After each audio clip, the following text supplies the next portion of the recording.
ابھی میری اسکرین پر چلے گا، وہ چیف آف آرمی سٹاف لکھ رہے ہیں سی ڈی ایس کو، انڈیا کے سی ڈی ایس کو، اور اس میں وہ سوال کر رہے ہیں جی کہ آپ لوگ جو اس ٹائم پر مختلف لوگوں کو سائیڈ پر کر رہے ہیں، ان کی پوسٹنگز کر رہے ہیں، وہ ایک بڑا نیگیٹو امپریشن دے رہا ہے، اور وہ جو نیگیٹو امپریشن آ رہا ہے وہ پاکستان کے حوالے سے اس کو لیا جا رہا ہے، کنسیڈرنگ کہ یہاں جو سی ڈی ایس کو یہ لیٹر لکھا گیا ہے اس کے اندر 3 سینئر ملٹری آفیشلز کے ریموول، سڈن ریموول کی بات کی گئی ہے۔ لیفٹیننٹ جنرل ایم وی سدھیندرن کمار جن کو رپورٹڈلی ڈسمس کیا گیا ہے بیکاز انہوں نے منع کر دیا تھا پاکستان کی طرف ایک اوفینسو لانچ کرنے کا۔ پھر ایئر مارشل ایس پی دھراکار ہے، ان کو ریموو کیا دیا تھا 7 مہینے کے اندر اندر، ٹینیور ان کا 7 مہینے کا رہا، اس لیے کیونکہ انہوں نے جو وہ اوورسی کر رہے تھے رافائل جیٹ والا جو آپریشن تھا۔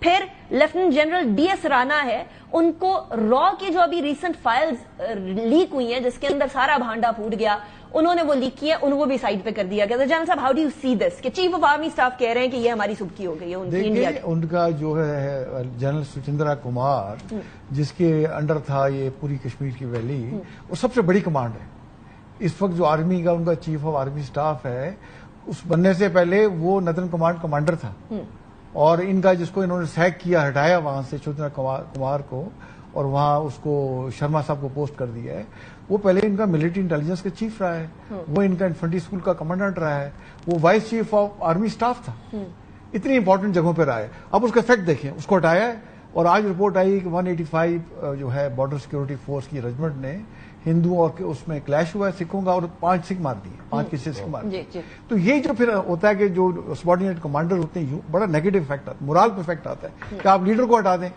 اور جس نے ساری ٹریننگ کرائی ہوتی ہے۔ تو اس کا قصور کیا تھا؟ قصور اس کا یہی تھا نردرن کمانڈ کمانڈر کا، کہ پاکستان پہ حملہ نہیں کرنا۔ نہیں، اس نے کہا کہ میرے پاس کوئی ایویڈنس نہیں ہے کہ پاکستان اس پہلگام اس میں انوالوڈ ہے، تو اس کو ان کو ہٹا دیا وہاں سے کر۔ تو مودی صاحب اس کو بالکل ایکسپوز ہو چکے ہیں اور سٹیائے ہوئے ہیں، اور پاکستان کی بدقسمتی ہے کہ بالکل جیسے ہوتا ہے نا عیار، مکار اور بیوقوف، جس پہ کوئی لاجک اثر نہیں کر رہا، اس کو لوگ سمجھا رہے ہیں۔ ایک آپ نے دیکھا میڈیا میں کانفرنس آئی کہ وہ ڈی جی ایم او وغیرہ سارے بیٹھے ہوئے ہیں اور میڈیا کو بریف کر رہے ہیں، اور اسے بتا رہے ہیں ان کو کہ جی ہم اس وقت تیار نہیں ہیں، اور وہ انہوں نے کہا نہیں، وہ اٹھ کے چلے گئے۔ یہ میڈیا میں دیکھی گئی ہے کہ انہوں نے کہا دیکھیں بات بھی ہماری سن رہے ہیں۔ تو ان کے جو سین وائسز ہیں وہ انہیں بتا رہی ہیں کہ پاکستان کا جو ہے ڈیفینسو کیپیبلٹی وہ مطلب وہ پروون ہے، اس کی کریڈیبلٹی ہے، تو ہم کسی طریقے سے پاکستان کی چاہے ایئر فورس ہے چاہے آرمی ہے اس کو انڈرمائن نہیں کر سکتے۔ یہ پروپیگنڈے پہ چلتے تو مووی جو ہے مودی، آپ دیکھیں نا، مودی بھی ایکٹر ہی لگتا ہے، کبھی سادھو مادھو بن جاتا ہے، کبھی وہ یوگا کرنی شروع کر دیتا ہے، کبھی چوڑی دار پاجامہ پہن کے وزٹ کرنا شروع کر دیتا ہے، عجیب عجیب حرکتیں کرتا ہے۔ تو انڈیا کا میں یہ سمجھتا ہوں کہ وہ سمجھتے ہیں کہ ہر چیز ایکٹنگ ہے، جیسے بالی ووڈ ہے نا، جب لاسٹ پلوامہ ہوا تو پلوامہ ہمارے جہاز ان کے جا کے جہازوں کے گرا رہے، ادھر اکشے کمار اور دوسرا وہ جو ہے امیتابھ وغیرہ، اور وہ اس میں جہازوں میں پھر رہے ہیں، تو وہ نا ڈرامہ کر رہے ہیں کہ، اور ان کے دیکھیں اندر کیا ہے، ان کے پاس ٹوائلٹس بھی نہیں ہے۔ مودی نے پہلا جو کام کیا ٹوائلٹس بنائے، غربت ہے اس کو ہٹا کے نا گلیمرائز بالی ووڈ سے کر رہے ہیں بس۔ Closing comments. دیکھیں بات یہ ہے کہ یہ جو آفینسو ڈیفنس والا تماشا انڈیا نے لگایا ہوا تھا نا، رو نے، کہ جی ہم آفینسو ڈیفنس کریں گے پاکستان کے خلاف اور دہشت گردی پھیلائیں گے، وہ اجیت دوول والی وہ ایکسپوز ہو گیا ہے۔ اور یہ ان کی قوم کو یہ سمجھنا چاہیے کہ جو ریئل لائف ہے وہ بہت ڈفرنٹ ہوتی ہے بالی ووڈ سے اور انڈین میڈیا سے۔ آپ ہر وقت، جیسے جنرل صاحب نے کہا، ہر وقت ہر کسی کو بیوقوف نہیں بنا سکتے۔ کدھر ہے آپ کی سرجیکل؟ آپ نے کوئی سرجیکل اسٹرائک نہیں کیا، آپ کے تو 2 جہاز گر گئے، آپ نے وہاں پہ جھوٹ بولنا شروع کر دیا لوگوں کو اپنے۔ اب جھوٹ میں جنگیں نہیں لڑی جاتی۔ آج ان کے جہاز جو ہیں ان کے اپنے گاؤں کے اوپر وہ بم گرا چلے جاتے ہیں، تو وہ اپنے ہیلی کاپٹرز گرا رہے ہوتے ہیں۔ یہ بری طرح مجھے ایک بتا دیجیے گا، ایک اسٹرانگ اسٹیٹمنٹ نواز شریف صاحب کے طرف سے مودی کے بارے میں کیوں نہیں آ جاتی؟